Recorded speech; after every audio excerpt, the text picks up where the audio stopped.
This segment of the Angus Report is sponsored by the North Dakota Angus Association. Attend the North Dakota Angus Association Bull Test Sale April 23rd in Dickinson, North Dakota, with 72 performance-tested yearling Angus bulls offered at sale. Call or email dccattle@hotmail.com for a sale book or more information.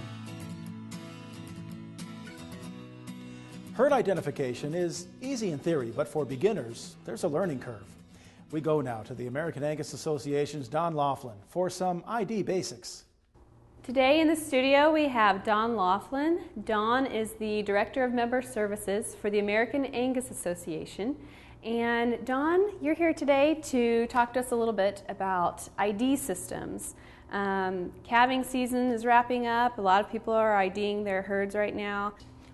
I think the first thing you got to realize in a purebred registered seed stock commercial, it's very important to keep the cattle straight. It's important not only from the breed purity standpoint, it's important from the ancestral endpoint to getting cattle identified to the right parents. So I think there's several facets why it's important to have a well thought through identification system on a set of cows, especially registered cows. Okay. Speaking of registered cows then, tell us a little bit about what some of the identification requirements are with the American Angus Association. It basically is boiled down to that you're allowed up to 5 individual characters for an individual permanent identification. So they have to be either Arabic numbers or capital letters or a combination thereof.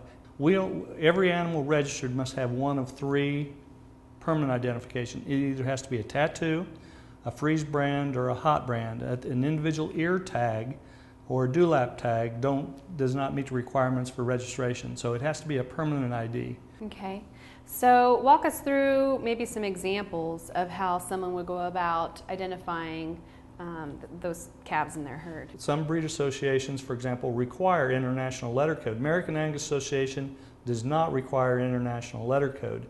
For example, for 2012, the international letter code that we use is Z.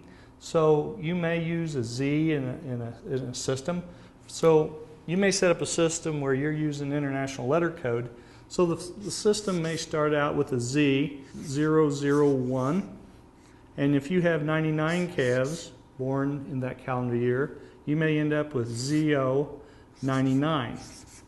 You could go up to 9,999 animals in a year, and that would give you the 5 numbers. So one of the advantages that I see is in a system, for example, in most herds, where the first letter of the tattoo or permanent ID is the year of the calendar year. For example, 2001 may be the first calf born in the year 2012.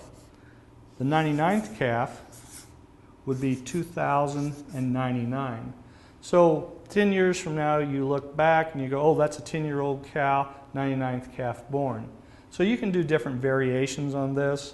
So you can define different systems depending on what your needs are. Well, that's certainly a lot of numbers to think about, Don.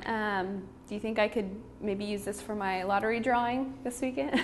Well, I don't know if it'll work for the lottery, but I think if you do figure out a way to do, let us know how we can develop a system that we can win the lottery with. Okay, that sounds good to me. If you would like to learn more about herd identification, visit angus.org and access the Breeder's Reference Guide under the Rules and Forms tab. Thanks for coming in today, Don. Visit angus.org for more identification guidelines.